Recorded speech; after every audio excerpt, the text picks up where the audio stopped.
Bonjour, je suis Victor Koumayo et je suis technicien d'intégration en supervision chez Ipsi.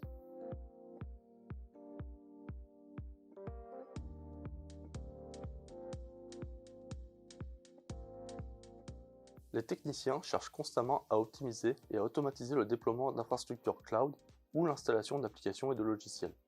Pour cela, nous utilisons divers outils comme Terraform et Ansible. Mais parfois, nous devons mettre la main à la pâte pour adapter ces outils à des besoins plus spécifiques, ce qui nécessite du développement. N'étant pas tous développeurs chez Ipsi, nous utilisons principalement deux langages, Golang et Python. Découvrons ensemble comment ces langages peuvent vous être utiles. Golang, ou Go, est un langage sorti en 2009 et développé par Google. Il est inspiré des langages C et Pascal. Ce langage a été utilisé pour créer Terraform et Kubernetes, deux outils ou systèmes très utilisés par les administrateurs systèmes et réseaux.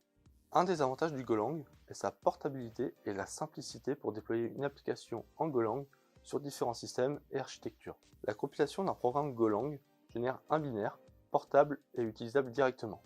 Il est facile de générer le même binaire pour un autre système via un tag supplémentaire dans la commande de compilation. Chez Ipsi, nous avons choisi d'utiliser le Golang pour développer notre application SenseCTL. Il s'agit d'un outil qui permet d'administrer ces plateformes Centrion en ligne de commande. Grâce au Golang, notre outil est utilisable par tous sans avoir besoin d'être sur un système d'exploitation spécifique. Vous pouvez l'utiliser sur Linux, macOS ou Windows. Dans la supervision, le Golang est particulièrement utile pour les utilisateurs de Zabbix pour développer leur propre plugin pour l'agent Zabbix 2, lui aussi codé en Golang. Python est un langage sorti en 1991. C'est un des langages les plus utilisés encore aujourd'hui. Contrairement au Golang, le code Python ne se compile pas. Il est interprété directement par l'utilitaire Python. Cet utilitaire Python est presque toujours préinstallé sur vos serveurs Linux, mais il est également très simple d'installation sur d'autres systèmes. Bien qu'on trouve des applications complètes codées en Python, comme Ansible, le langage est aussi utilisé pour faire des scripts utilitaires. Il a ceci d'avantageux qu'il est simple d'utilisation, il bénéficie d'une énorme communauté et d'un nombre conséquent de librairies pour convenir à tous les besoins. De plus, Python est un excellent choix pour commencer la programmation. Chez Ipsi, nous avons choisi Python pour développer un bot Telegram interagissant avec votre plateforme de supervision.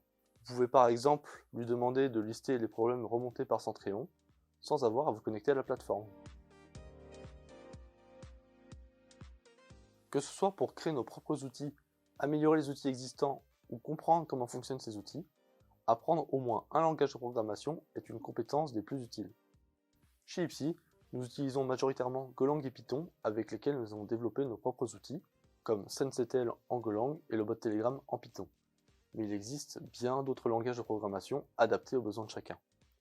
N'hésitez pas à nous contacter pour bénéficier de ces outils et être bien accompagné dans vos projets de supervision, cloud et cybersécurité.